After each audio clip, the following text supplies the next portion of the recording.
Task force committee meeting এ। Task force committee meeting শুরু হওয়ার কথা ছিল 1টা, ওটা আরম্ভ হয়েছিল 1:30 আরম্ভ হওয়ার আমি 5 রুমে ছিলাম। 5 রুম থেকে রুমে ঢুকতে ঢুকতে আমাদের মিটিং শেষ হয়ে গেছে। মাত্র 2 থেকে 5 মিনিটের মধ্যে আমাদের যে সভা ছিল টাস্কফোর্স কমিটির ওটা শেষ হয়ে গেছে। টাইম ভাই এখানে বললেন যে টোবাকো কন্ট্রোল যে কতটুকু লেস প্রায়োরিটি পায়, কতটুকু আমরা মানে এটাকে গুরুত্ব দেই, ওই কমিটিতে যে সভা ছিল তা থেকে বোঝা যায়। বাংলাদেশে তামাক নিয়ন্ত্রণ শুধু অ্যাওয়ারনেস বিল্ড আপ করলে হবে না, এখানে আইনের বাস্তবায়ন করতে হবে।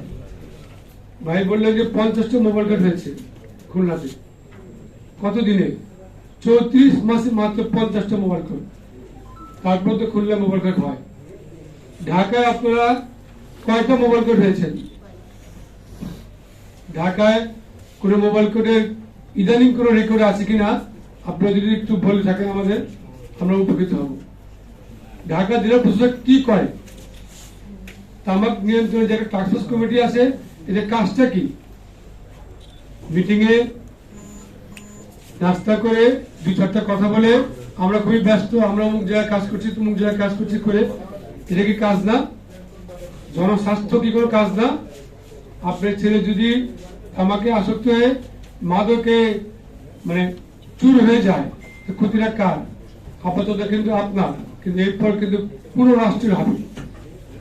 আমরা আশা করব প্রশাসন এটাকে খুবই গুরুত্ব সহকারে নজর দেবে এবং আগামীতে যাতে ঢাকা সহ সারা দেশে মোবাইল কোড যাতে একটু নড়ে চলে বসে, মোবাইল কোড যদি ঠিক মতো না হয়, তামাক কোম্পানি কিন্তু তাদের আইন লঙ্ঘন করেই যাবে।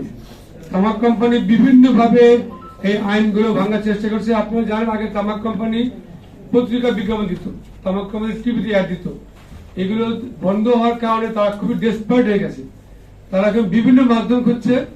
আমাদের এই যে মানুষের যে মেয়েটা বললো ওটিটি প্ল্যাটফর্মে তারা চলে গেছে, তারা বিভিন্ন ফাঁক-ফোকর খুঁজে নায়কদের প্রভাবিত করছে, তারা নাটক কিনে নিচ্ছে, নাটকের স্পন্সর করছে, পুরো নাটকে খরচ দিচ্ছে, ফাঁকে ফাঁকে ই সিগারেটের মানে প্রমোশন করছে। তো আমরা এগুলো বন্ধ করার জন্য আইনে যারা আছেন তাদেরকে বলবো আপনারা একটু কঠোর হন।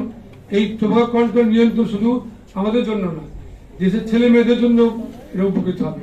তো আগামীতে তামাক নিয়ন্ত্রণ আইন বাস্তবায়নের জন্য জোরদার দাবি জানাচ্ছি এবং এই যে নিকোটিন পাউচে যে কারখানা করা হচ্ছে, এই কারখানা যাতে বাংলাদেশে না হয়, আমরা এই জন্য আজকের সভা থেকে জোর দাবি জানাচ্ছি। আমরা একটু উল্লেখ করতে চাই, আমরা দরবেশ নামে খ্যাত এক ব্যক্তি ছিলেন বাংলাদেশে, তিনি বাংলাদেশের বিনিয়োগ আনার নামে জাপান টোবাকো নিয়ে আসছিলেন, জেটিআই।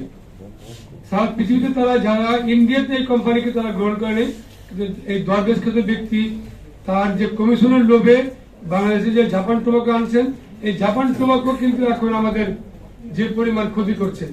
একে তো ব্রিটিশ আমেরিকান টোবাকো জ্বালায় বাঁচতে পারি না আমরা, তার মধ্যে জাপান টোবাকো নতুন এক উপদ্রব। তার মধ্যে আবার আরেকটা উপদ্রব হচ্ছে ই সিগারেট। ই সিগারেট দেশে নিষিদ্ধ, তারপর কিভাবে আসছে? আপনারা যারা আইনের লোক আছে, আপনারা কেউ বলতে পারবেন 2-1টা আপনারা ই সিগারেট বন্ধ করেছেন? করেননি। তো আমরা আগামীতে আইনের কঠোর বাস্তবায়ন চাই, এই আশাবাদ ব্যক্ত করে আমার বক্তব্য এখানে শেষ করছি। যারা এখানে উপস্থিত হয়েছেন তাদের সকলকে ধন্যবাদ জানাচ্ছি। ধন্যবাদ।